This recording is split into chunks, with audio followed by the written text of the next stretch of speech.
Hi, everyone. My name is Jennifer Paniagua. I am the programs coordinator here at HIP. Welcome and thank you all for joining us in our 3-day event. We're really excited to have you all here. Please take advantage of our chat that should be your right and introduce yourselves where you're coming from. I am here today to recognize and thank the land that holds me and to honor those who were violently dispossessed of their homelands and resources. This is a recent common practice in the US and one that we at HIP want to normalize to show appreciation for our Indigenous communities however way we can, recognizing the land that we are on in any space that we enter as the minimum. So in this space, I want to acknowledge the entire Muwekma Ohlone tribe, whose Aboriginal homeland largely includes what we understand today as the Bay Area, recognizing that I, as well as all who reside in this land, continue to benefit from its use and occupation. I have lived here for about 5 years now, and having the opportunity to experience this land at such a transformative time is a very complex feeling. I am beyond grateful, but most importantly reflective of my duality as a giver and as a taker, because Ohlone people continue to fight for their survival against individuals, institutions, and oppressive systems that continuously target them. As non-Native allies and bearers of privileges, whatever they may be, we must hold ourselves and each other accountable to supporting these communities and their efforts towards visibility and reparation. I'd like to close this acknowledgement by reminding us all of our shared responsibility to decolonize our minds, bodies, and spirit, and to actively maintain it as the lens through which we hold these conversations and our work moving forward. Thank you all, and again, welcome to our 2021 Human Rights Summit. And I now pass the word to Andrea and Amalia, who will share more details about the event. Thank you. Thank you so much, Jennifer, for your beautiful words. Are you hearing me okay? My audio just switched. Yes, great.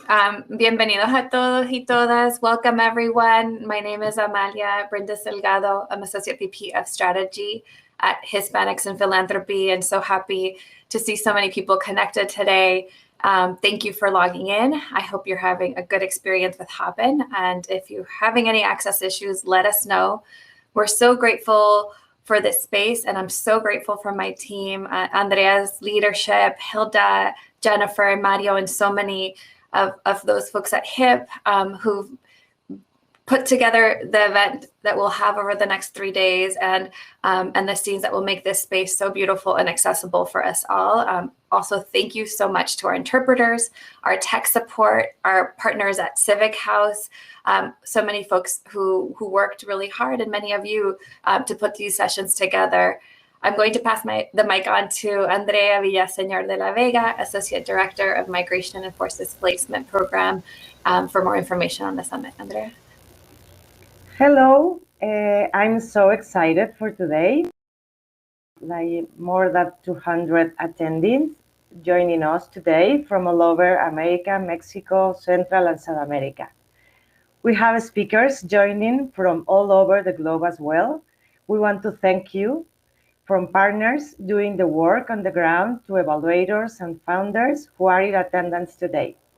We appreciate your taking time from your schedules to be in community and be in conversation with us.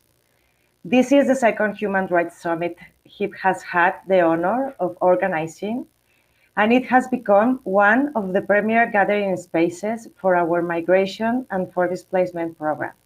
This is a virtual space for exchange to connect experiences and strengthen the network of organizations present.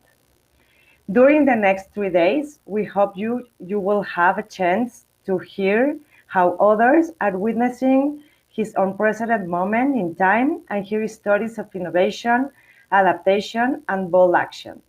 Mostly, we hope this is a platform and space that allows you to interact and connect to panelists and each other. I will also let you know that we are aware of if you have any needs during all these sessions, and happy to turn again to Amalia and Negar. And also I want to thank to Wingu and Civic House and Kubadili for being part of all this Human Rights Summit. And Amalia and Negar, thank you for having you here. Mil gracias, Andrea. Thank you so much for your leadership in planning this event and giving us a space to be together, particularly in these unprecedented times. We know this has been an incredibly challenging time for so many of us, and for sure are the migrants who are going through our region and arriving in our regions. And I know we all have stories to tell, and not only our clients and the people that we're serving, but also our own and our families. And I think, about my family from Venezuela, who for the first time are fleeing Venezuela. My cousin, who took 3 buses, a boat through the Amazon, and a small plane to arrive in Belén, Brazil, just in time for COVID to shut things down. And he had to rely on the goodness of Brazilians and Venezuelans there in Belén to survive his first few months and provide for his family in Venezuela. And I also think about my cousin in Spain, who arrived 2 weeks before COVID shut everything down in Spain, and in the middle of it, learned to ride a bicycle in the middle of Barcelona streets so that she could earn a living off of tips for food delivery, so she could feed her family of 4 there. And now my latest cousin, who's leaving Venezuela actually this next week on Monday and arriving into Mexico with a very courageous plan to cross the U.S.-Mexico border. And so as a Venezuelan immigrant, and having worked with thousands of other immigrants and different parts of my career, I know we all rely on the incredible hope and resilience for better days ahead. It is the hope that we will see a better moment and for receiving folks with dignity and humanity. And it is because of advocates like you, funders and social workers and others who are committed to finding long-term solutions to respond to this urgency of the moment and the urgency of the moment that we have felt for so long. So at the top of the summit, HIP would like to start the 3 days together, contextualizing this moment and our work together with a conversation on philanthropy and how we can fully resource what is happening on the ground at the scale and at the match of the speed of the work that we are all doing. And so for that, I am so glad and so grateful to introduce my colleague Nagar Tayar, the co-founder and director of the Global Whole Being Fund, an international fund supporting the humanitarian and long-term needs of more than 1.5 million asylum seekers and refugees around the world. Nagar, so glad to be in conversation with you. We both have been in the refugee and immigrants' rights space for so many years and in so many different roles. And as I've gotten to know you over the last few years, I have been so dedication and your clarity and vision and strategy. And despite knowing each other for so long, I haven't had the chance to ask you, what is your motivating force? Why are you doing this work? Thank you so much for having me. Can you hear me well? Is the audio okay? Perfect. And thank you so much for all the visible and invisible hands that were involved in putting this event together. We all know what it takes to gather meetings like that. So thanks so much for creating the space for this very important conversation and a very important time. Amalia, if you would have asked me that question probably 2 years ago, my answer would have been a more abstract one. I would have said, I believe in the potential of people and systems, right? My belief that people and systems have a potential to transform the way we are with one another, to transform ways of being, would have been the key drive. But underneath that is a very personal drive. And for the longest time, I've been struggling to really communicate that. I've never been carrying my own personal story, which has been the key motivator in me doing this work in a more public way. Friends knew, people I worked with very closely knew a little bit, but largely I hadn't really shared it. And I think at some point, it was right before COVID happened, a friend of mine who's really like a sister to me, she's also here in the Bay Area. Her name is Leva. She's also started a fantastic organization supporting refugees and asylum seekers here in the East Bay. She was saying, if you don't share your story, others will share your story on your behalf, right? And I think in that moment, the penny dropped, as they say, and I realized that I want to have ownership about that, right? I want to create the narrative. I don't want others to fill that. And right after, I think that was the last public event I joined, there was a larger gathering of philanthropists and others in the movement in Washington. And for the first time, I went on stage and actually talked about it. And I can't tell you how empowering it was in many ways. And also it felt like it was a beautiful way to honor my parents, who, thanks to them, I'm here right now. So long story short, the reason why I co-founded the Global Whole Being Fund about 6 years ago, and the fund is focusing on people who are forcibly displaced and are living in limbo. These are not just refugees, also asylum seekers and whoever else fits into that category. We don't apply those old traditional frameworks, right? For us, everyone who is forced to flee due to climate or other reasons is legitimate and seeking protection and deserves the protection and dignity and respect by law. So I think it was through our own story when, even before I was born, my parents who were part of the Iranian Revolution, I was born in Iran. The revolution happened in 79, many of you know. We basically fled Iran after many years, tried to get into refugee resettlement in Turkey, didn't get accepted because we didn't fit the tight criteria, and then started crossing borders by land, by feet, by train, stories that most of you know from other geographies, stories that we are seeing right now. The only difference was that you could actually cross borders, right? There wasn't such a high degree of militarization and surveillance as we are seeing it right now.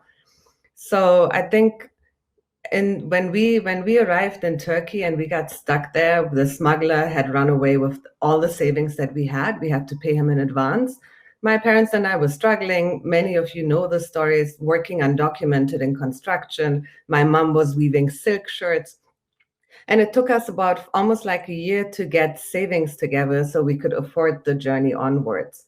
And then by force rather than by choice, we ended up seeking asylum in Germany. In the early 90s. And I think oftentimes we hear people portraying that, you arrive in paradise, right? That's when heaven starts. It was actually, that was when hell started, right? Because I could really literally see that those heroes who were my parents till then, right, who could do the most impossible things, we would go on adventures. The whole journey for me was framed by my parents as like, we are on this huge adventure. We are going to go home, but we are currently like, just enjoy the adventure, to basically help me make sense of things.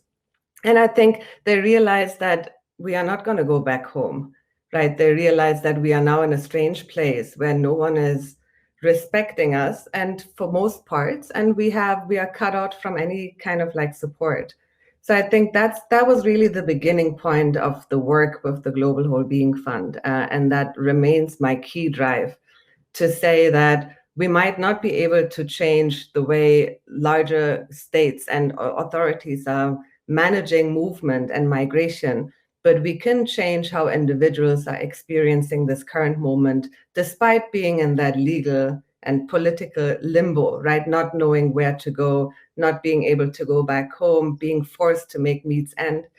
And I think in your story with your family members that you just graciously shared, that resiliency also surfaces, right? And I think my aim was, having had worked in international development for about 10 years before I started this work, to move away from handouts and from dependency structures and to create and support systems. In many places, these systems are in place, right? As you said, Brazilians helping your cousin, right? Those systems are in place, that they are not recognized for the value that they are adding, and most importantly, not resourced.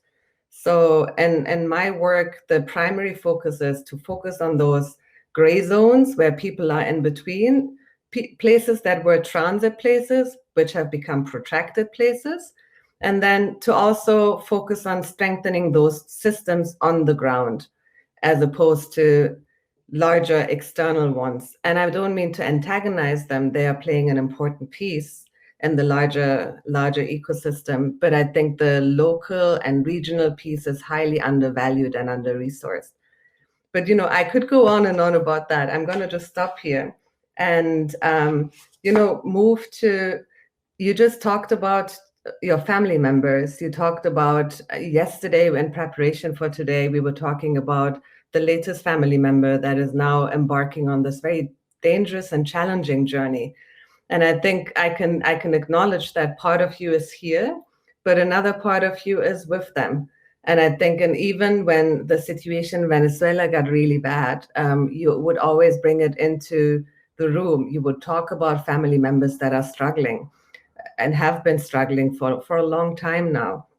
So I think it would be really helpful also to hear a little bit more about your story. I know you touched up on it a little bit in the beginning, but if it's okay to bring it back to you so that you can expand on that, I think it's rich and very inspiring. Thank you, Nar, and for sharing your story. I am so grateful to you and to your work and for your courage to share. And similarly, have really been pushing myself to talk about what's happening with my family and with myself as I do this work. And it has taken me a long time to do so, having grown up, so much of my life outside of the US and part of my life inside the US. I feel like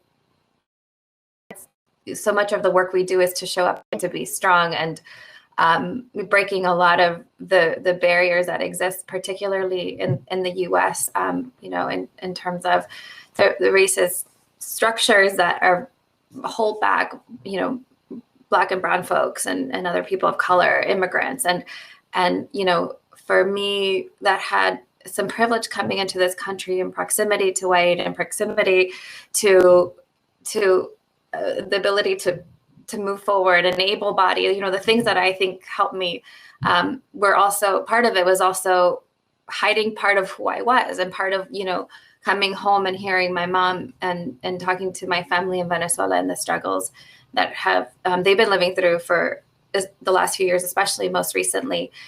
And similar to you, I left home as a young child and we came to the US and lived for some time in the Caribbean. And the idea was we would come and learn. We would then go back to our country where, we really wanted to stay and be. And like so many people, the idea is always to go back home, right? And the reality becomes so different where protracted refugee situations, people in camps, the average lifetime is 30 years. It's I think oftentimes the chance to go home becomes a farther and farther a dream. And I was always growing up so envious of people, my family and my friends who were in Venezuela, and they stayed in Venezuela because that's where they belonged and that's what they loved, the music and the food and the beaches and the lifestyle and the family and the community. And as I began my career over 20 years ago, working with immigrant groups around the world as an advocate and then later a lawyer and now in philanthropy, I think, part of my desire and my motivation, similar to you, was to break down the grays, move forward in promoting laws that are already in place in most countries to allow for countries to actually meaningfully receive and welcome migrants and refugees in the ways that the laws were initially for us to do. And so fast forward to these past couple of years where my life has become full cycle from, working on refugee rights in places like Ecuador and Egypt and Thailand, Tanzania, to now where my family is in the midst of the pandemic, being forced to leave Venezuela when they've never left. And I mentioned Brazil, and there's others in Chile. And and yesterday I was on the phone with a lawyer and my cousin and her family, and they were understanding what it was to enter Mexico and to try to cross the US border with Title 42 in place. And, and I was listening to the lawyer and reflecting on how many of those sorts of intakes I had done as a lawyer before, and trying to stick to what the legal narrative is, when providing that sort of counsel. And my cousin, after the phone call said, I don't want to wait for weeks or months. I want to cross, and I'm willing to take the risk, and I know I can do it. And, and I explained that to my mother this morning, and it's just the knot that is in my stomach to be thinking of, my 22-year-old cousin going through that reality and so desperate to leave a place that she's never left before and face those uncertainties. And so much of that gray that you talked about is something that I'm holding. And I know, I know that there's so many other people are doing this, and whether you're an advocate or you're a family member that just arrived, we're also living on so many of these realities with some of that commonality of the desperation and the uncertainty. And I think in working in philanthropy now, it's a world where there's less room for gray, less room for uncertainty, and less room for like the people that are showing up. But yet we have a role, Nagar, I think, to really push the envelope there, and where we can provide our personal stories to start painting more and more of that human narrative in terms of who, it's you and I, it's anybody that can be brought to this reality of forced migration, and what are the resources that are needed to really break those points of desperation and gray and threat and risk. And so I think, as we're having this conversation today, and as you and I have mostly only had a conversation about philanthropy and how do we push more funding to Mexico and to Central America and to the Americas at large to support migrant serving organizations, migrant advocacy organizations, particularly the frontline organizations, the ones that are integrated with community understanding, how to get those resources to folks when at first point of contact. I think that, bringing in this personal narrative and the human relationship and the connection, I have started seeing can really transform dynamics and start moving philanthropy to bring resources where they're most needed. Yeah, I mean, let me insert something related to what you just said. I think it's so telling, because look at us. Your story plays in this part of the world. My story was playing in a different part of the world, but there are so many similarities, right? Like, I think even now that the situation in Iran is devastating, and both of our countries of origin are being beaten up by sanctions, right? And we agree that sanctions are not a helpful tool and that they don't lead to the results that authorities are hoping for. But what they do is to perpetuate devastation, right? There is so much evidence about Iran and then about Venezuela and other places. But I think despite all that, my mom still till today feels like her sisters, she has 3 sisters, in Iran are better off than she is in Germany, for the exact piece that you just highlighted, that lack of belonging, right? So I think as you speak about philanthropy and changing how philanthropy engages with the issues, I think something I see as a core piece of that is that we are having conversations around the critical need of creating a sense of belonging, not just inclusive for migrant populations and forcibly displaced people, but on a larger degree. And I think it's one example of so many others where you see that when I started working in this space about 6 years ago now, I lose sense of time, particularly the last 12 months have been weird. I could see that, people are very attached to their strategies, right? And I was to a certain degree a little bit disappointed because I had left the larger international development space, right? Because of that, right? Because we were writing strategies for 3 to 5 years, breaking every little piece down, trying to determine things that would happen in log frames that, to be honest, who will know if that's going to be the case, right? And we all know that afterwards you go and tweak evaluations based on that. So the systems weren't designed to deal with unpredictability, right? And impermanence. And I think even before COVID started, what I saw was philanthropy looked slightly different from when I started 6 years ago. I could see that when 6 years ago, people were so attached, holding onto their strategies and trying to break things down, going more like the quantitative kind of like approach, right? Metrics, we have to measure. I remember in the first conversations when we brought in belonging, mental health, this whole idea of well-being and holistic into the picture, They were like looking at others like, oh, you belong to that like spiritual bucket, and you just are being parked in that. Right, you're in California, of course we're going to talk about that. Right, but what does that actually mean? We can't measure any of that, right? And we would talk about trauma, but in a very thoughtful way, not to say these are all victims, but more as a powerful way of framing and saying these are survivors, right? There are layers and layers and layers of trauma that people have gone through to reach this point of being resettled to California or being able to move the border as your cousin is.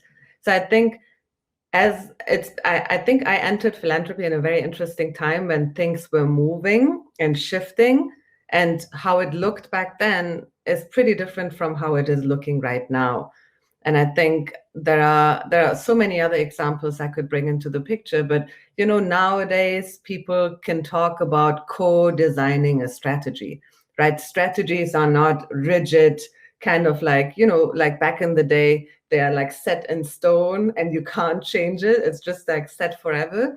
But it's more like it's a Google document, right? Everybody has editing rights, or selected people have editing rights, and people work on it together.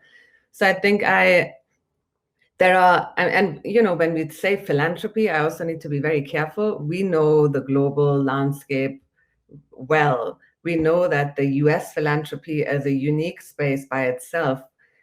In other places and in other regions, philanthropy works differently. But speaking for the US context and slightly also for the European context, growing up in Germany, I still have strong ties to colleagues in Europe, and our work is also partly in Europe. I can see that there is more receptivity on hearing what partners on the ground have to say, right? And not just listening so that you can tick it off the box and say, we listened, right? We were in dialogue. We did that in development, right? We would have these focus group discussions and all that, but it was more like a little bit like a Japanese negotiation, right? For those of you who don't know, the Japanese negotiation is more like a performance. The actual negotiation has happened before the event itself, right? Everybody has locked in their positions. And then people show up, and in beautiful and polite manners, the rundown of the show works out. But I think we are seeing that it's different now. Right? People are actually actively listening. People are seeking advice from organizations on the ground. And I've seen on so many occasions that a lot of you who are now right now on this call and starting the summit have shaped strategies. So I think you are absolutely right. I do think that given that people like us, for whom philanthropy is not an end game by itself, but who are seeing philanthropy as a tool for activism, a tool to build movements on a larger scale, things are shifting. Not on a terribly large scale, unfortunately. There is still a lot of work to be done. But I do think now, if you show up and you say you want to shift power from funders to the actual organizations that have to do the work, that are embedded in those communities, no one's going to throw you out of the room and laugh at you, right? As like, oh, this anarchist kind of a thing. People are actually going to respect that. And there are so many examples along those lines that we could talk about. Yeah. Does that make sense, Amalia? Yeah, and just to make sure, so what I heard you describe also were the different, a little bit about what the different players are. You talked about there's the large institutional foundations like Ford, MacArthur, OSF. There's the newer philanthropic institutions that might have similar structures, but smaller, or they might be very different. They might be looking to get out dollars always in the rapid response, general operating dollars, quick applications, or they might be working anonymously and giving donations without an application process. And then there's family foundations are run by families. There's donor advised funds that are that work within private philanthropy. There's individuals who are consulting others on how to get those dollars out and supporting with different mechanisms. And then there's a high net worth individual donor. So there's like different types of foundations and different forms of philanthropy, and not all are easy to access. Some are trying to figure out ways to bring in like what is called a democratic or participatory philanthropy, where strategy is being gained and understood from the ground up. And in some cases, maybe it is like this Japanese negotiation that you say, or maybe it is just a farce. But I think that's a place where there's a lot of room for accountability, particularly in this moment, where foundations are talking about equity and they're talking about racial equity, and we can hold them beyond the talk, right? And in terms of like, what does that mean? And I think there's also the intersections of the issues of migration as they can be understood within the context of racial equity. And you know, when you look at root cause of migration, when you look at, you know, what creates the chaos, you know, the quote unquote crisis is not the migrant, but it's the lack of policies that are proactive and responsive. It is the lack of resources, and for me, really, the opportunity to further an infrastructure that is co-created and is aligned between civil society actors and government. And I think I don't want to lose the last piece of philanthropy, which is, I think, for us at HIP, incredibly important, are the individual donors. And it's, you know, like from La Abuelita to my mother, who's, you know, sending on a monthly basis a ton of remittances to Venezuela, to friends and family that get together and provide, do a crowdfunding campaign for an organization in their neighborhood, or, you know, for the donations. And we know Latinos are giving at such high rates, much higher. I don't have the number at my fingertips, but in terms of the percentage of their income, it's a very high rate and much higher than other communities. And you know, and having worked in philanthropy for just a few years before, you know, having worked on the other side as an advocate and an organizational leader, knowing that we have such an ability to influence the way that the direction that philanthropy takes. And oftentimes in those relationships that you talk about, it's about creating an aha moment that can convert somebody from a stranger to your funder, to your ally, to your friend, where you're co-creating in spaces that you didn't know could exist, in terms of creating new opportunities and new strategies. And I think these connections can be made in a lot of different ways. And you know, I think when I was in the lawyer seat, I didn't understand the power of just taking that time to provide the stories, to spend time knocking on doors and having those conversations, and understanding the time that it took to build true and honest partnerships. And I agree with you that we are in a moment that funders are looking to hold relationships that are beyond transactional relationships, and that if, you know, and that you can demand it if you're not getting it, because I think there is a movement to move beyond the traditional format of philanthropy, which in the US was created by white men to hide taxes, you know, just to, like, at a very basic level. And now we're seeing more and more people of color coming into spaces of philanthropy. We're seeing leaders taking a stance to turn philanthropy around, so that the communities that they aim to serve are represented in the strategies and in the decision making. I mean, 100%. I don't know if you could see it, but I kept nodding. And I think we just, right in the moment when I made that note to touch on the transactional piece, you just talked about it. And to expand on it a little bit, you know, it is here in the US, and I know discussions are different, right? Our work takes place in the Middle East, and Europe, and the Balkans, and the Mediterranean. So we're also mindful that US dynamics are distinct. But I think what I see over the border is, all over, is that the nature of relationships are changing, right? And I think it goes back to effort on both sides. Funders that are not just labeling most of you on this call as recipients, right, like beneficiaries, but are embracing this notion of partnership, right? And organizations, including many of you here that are joining us right now, that are making demands and requests, right? And what does that actually mean? It means that we go beyond the formula of this is what happens, the agreement, you are seeking money, the money comes in, you deliver and done. And it transforms this whole notion into an active dialogue and engagement. And I think people are more and more understanding, particularly now. Imagine for those of us on this earth who were never restricted in their movement, right? Who never um, really had to be restricted by anything, as to say, right? Right now, you see, because of the pandemic, people are quite vulnerable, right, to a large extent. People are embracing that vulnerability, that impermanence, their fragility on so many levels. And I think that helps us to just engage one another at a much different level than we would have been able to do before.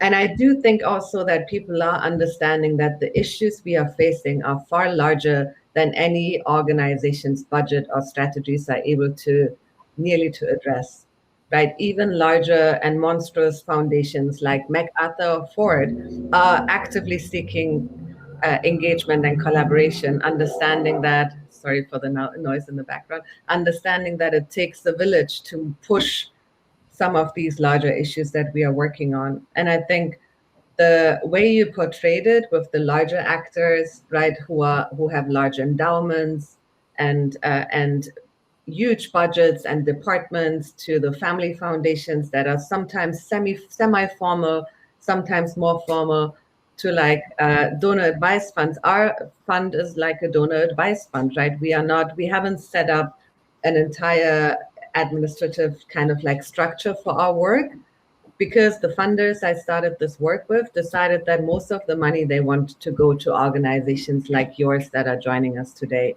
as opposed to covering overheads and other issues, to individuals. And I think each of these different buckets has their own comparative advantage. When I started, I was just see dysfunctionalities, right? My personality is designed in a way I see what is, and with the potential of what I see could possibly look like, right? And I would see all these dysfunctionalities in all these different buckets that you were describing.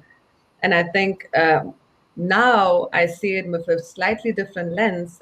And, it actually throws me back to my first internship I was doing. And my boss was basically asking me, I was worried, right? I tried to get into development work, and all the positions I would apply for, 3,000 other people would apply for, and I wouldn't make it because I didn't have an Ivy League school in my CV. I went to, public university in Germany.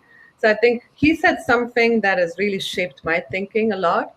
He said, don't look at it as a weakness, right? Don't point at the things that make you you and distinguishes you from others as a weakness, but look at it as a comparative advantage, right? So now I can see the comparative advantage of all these different entities. Like entities like ours, our biggest gift is we are flexible and nimble, right? We see things shift, and in Tapachula, shelters being at maximum capacity, we can then engage the board and move funding to cover shelter-related work in Tapachula, for instance.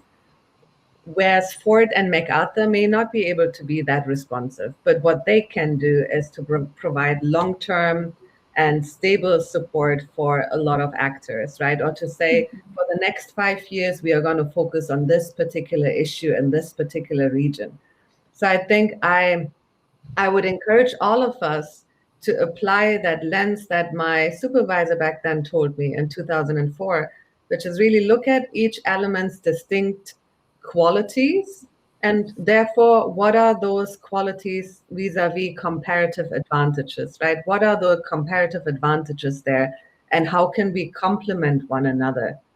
And I think our relationship is also an example for that, right, Amalia? Because HIP is doing phenomenal work and mobilizing a certain constituency that is really important and influential and powerful in its own right. But at the same time, you are not touching like everyday people who are in, let's say, the Midwest, right? There are other organizations who are focusing on that constituency.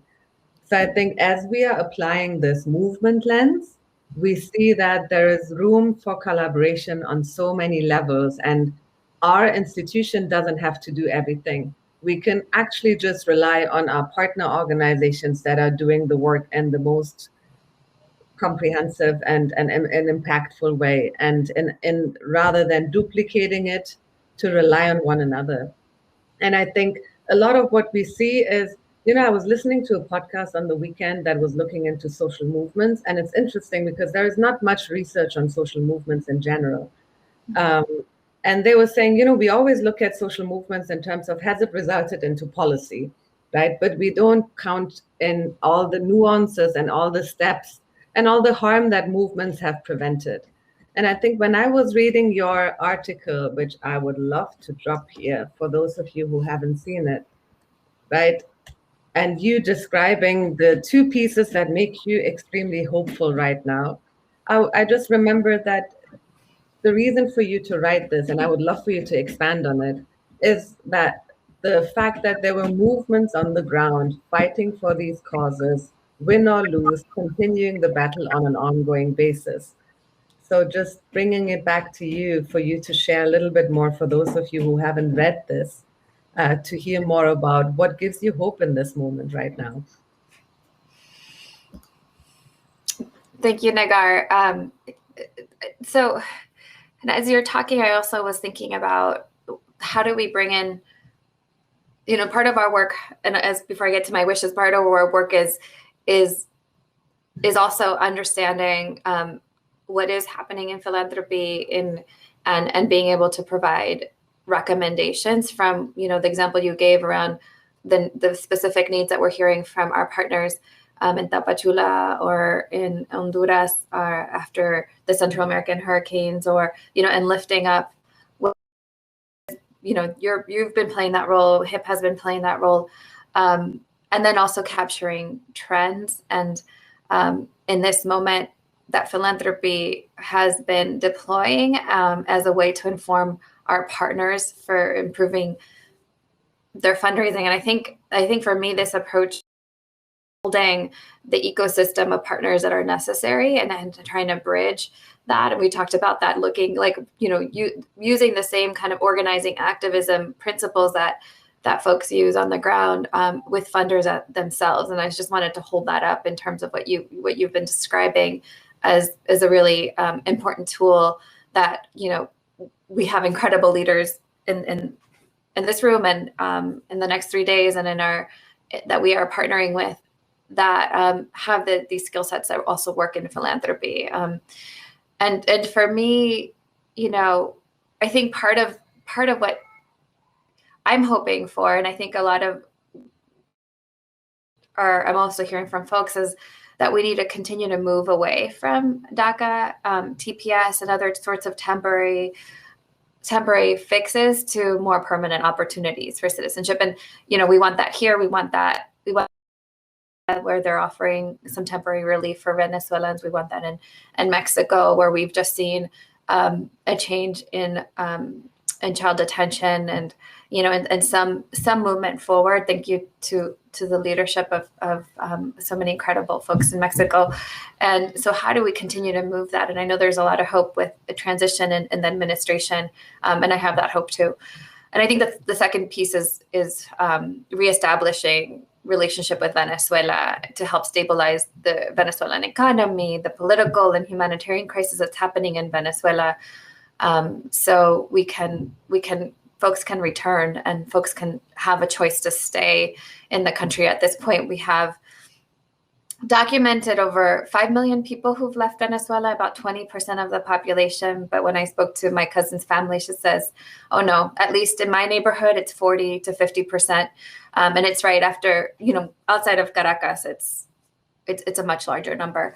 But Nagar, so, coming back to this point of trends, like maybe we can talk about some of the recommendations that we make to philanthropy and that we're making to philanthropy right now as the situation has been changing at the border with the new administration, new policies, but also some of the same things, right, we're seeing in terms of continued enforcement first approach. And I'm curious if you would provide some input, and I can share some of my ideas on what we've been telling funders they should be thinking about, just to make it open it up here. And I'd love to hear for other folks who are on the chat. We'll get to questions soon, and would love to hear if folks have questions or recommendations as well as if they want to share. Absolutely. No, I'd be happy to do that. I think I'm seeing one big trend that I'm seeing is that people don't just think within their organizational boundaries, right? What does that mean? It means that even like referring to you particularly, since I've gotten to know your work better, and I respect and appreciate you on so many levels. You don't work just within the realm of HIP.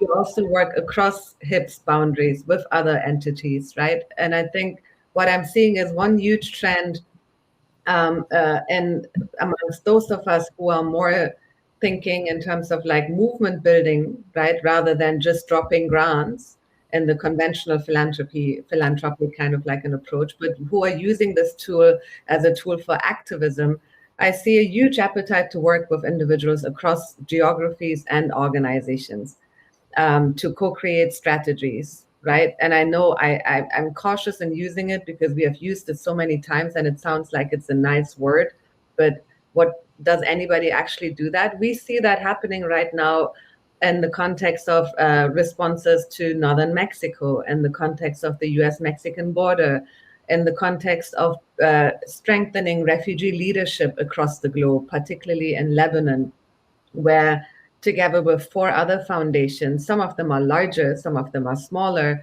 we have built this consortium of funders that are all putting together money into one intermediary, and that intermediary has an advisory council with leaders from the local community and the region, and they are making the decisions. We are completely out of the picture, right? So I think I see one big trend is in the how is work being done, right? Shifting power, collaboration, and another piece on the actual issues. I think there is a growing number of funders that are understanding that people are not going to go back anytime soon, right? The Iranian, I always reference the Iranian situation. We haven't gone back, and we left in the 80s. We can reference the Syrian situation, right? Syrians are not able to go back because the war is still going on, even though some European countries are denying that. And the same with your family in Venezuela. There is no end in sight for when Venezuela is going to be stable again. So I think I also see a trend in thinking about issues differently, and including climate, right? You talked about TPS, extremely important. In the beginning, I was advocating for the notion of climate refugees. Now I'm actually advocating and saying, let's not talk about them as climate refugees, because the refugee and asylum system is dysfunctional. Even for those who are traditionally falling underneath that protection, right? Why should we add to a dysfunctional system that is not even able to protect the very first people for whom it was designed for, right? We have to think about other legal protection schemes, and we have to shift from deterrence to protection. And it might be the optimism in myself that is like speaking, but I do see a huge trend in philanthropy and thinking about these issues along different lines, and understanding that when you say root causes, what do you actually mean, right? It's nothing that can be solved in 2 years, right? And I think you bringing in your mother was actually so helpful, because that's another trend, to understand that we shouldn't just rely on institutional philanthropy or traditional philanthropy to resource issues, right? Some of the most successful movements were funded by people like you and me. It were small donations that were adding up, right? Or like you look at the Central American Root Cause Plan Biden announced. This is $4 billion for 3 countries, mostly, right? And you look at the remittances to just El Salvador before COVID hit, those remittances accounted in 1 year to $4 billion.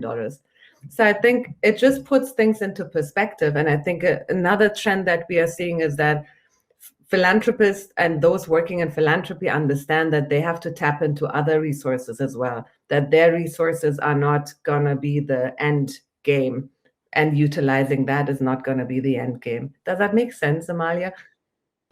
Absolutely, and that's, the last couple of weeks in the calls we've hosted with funders, that has come up, and it has come up before, that funders are looking to build partnerships with governments as a way to leverage and scale their resources and their dollars, because they're not giving at the level that government can give. Yet without aligning strategy, then they're not actually able to meet and fill gaps. We have the example of, right now, the U.S. government is issuing about $110 million in FEMA reimbursements, emergency dollar reimbursements for humanitarian aid at the border. And funders are trying to figure out, how do we support organizations to get those dollars, and how do we fill in the gaps that aren't being covered by FEMA? And similarly, in this last week, in the call we had, many of the funders in a small session, a breakout session, hadn't yet started funding on immigration, yet they were located in a border state. And when, we asked how they were looking at the issues of today, they said, I have my regular cycle, and I don't fund migration, but I do have some rapid response dollars. I do have some flexible dollars. I just don't know how to use them. I don't have the relationships. I'm waiting for folks to come to me to ask for those dollars. And I think there was for everybody in the room, was that aha moment, like, I need to start knocking on some doors and making those asks, in terms of what we're needing. And I know it takes a lot of time. It takes a lot of forethought to be able to stop responding at the rapid response. When you have people knocking at your door, you have a long line, and so how do we, as an ecosystem of funders and organizations, get to a place where we can do that better, where, we don't have a funder sitting in an office with a pot of money not being used, and then, organizations that are in desperate need, and how do we see better ways to communicate and to also put the onus on funders, honestly, to be much more proactive, and take more responsibility for that. So I know we're getting close to time, and I wanted to pause and see with some of the folks in the room here, who also have really great examples of partnerships with funders, and have been watching funding trends and strategies, and can add to this conversation if anybody has a question, has an example to give. I'm not sure if there's an option to unmute, but definitely you can drop a question in the chat box. And so, yeah, I think it's a really good moment to open up for everybody else.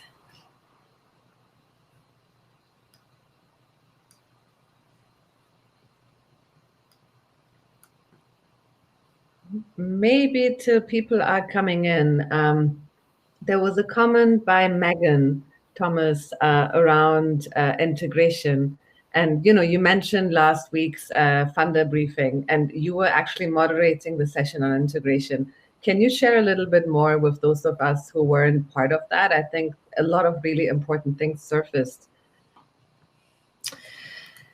Yeah, I think that the main point that was surfacing for folks in that room was the perception that border are just a transient place, and it's not a place where people live and integrate and have a history of migration. Most of our border communities have been in existence before the borders were there, and the borders crossed those communities. And so the conversation talked about the advocacy that has been taking place at local and regional levels to promote protections for those who are living at the border, to lift up the narrative of funders and journalists and activists and others, their own personal stories, as well as the work that they're doing to move the narrative of crisis and chaos and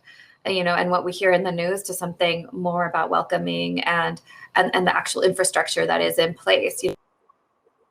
And the ecosystem of organizations that have been in place for a long time, receiving a natural flow of seasonal migration. And, I think that there's really incredible ways that also border communities have been able to lift up the relationships and the community that has been in place for a long time, to a place where it looks like collaborative models of funding and response. You know, we have the San Diego Rapid Response Network. I know we have in Tapachula an incredible collaboration of organizations also receiving folks in the community, and where we have refugee-led organizations and movements in Tijuana that have, particularly Black migrants who have been living there and receiving migrants. And so that those stories and that work is so amazing and so powerful. And I think it can be like part of the way we change the narrative, and also really the way that funders think about funding those communities. And I'm just looking back to see, we have a comment here. Well, Nagar, I know we have just another minute or two.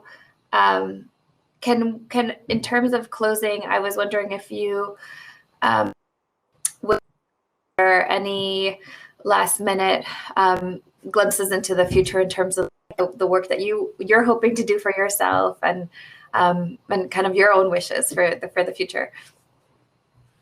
That's a big one.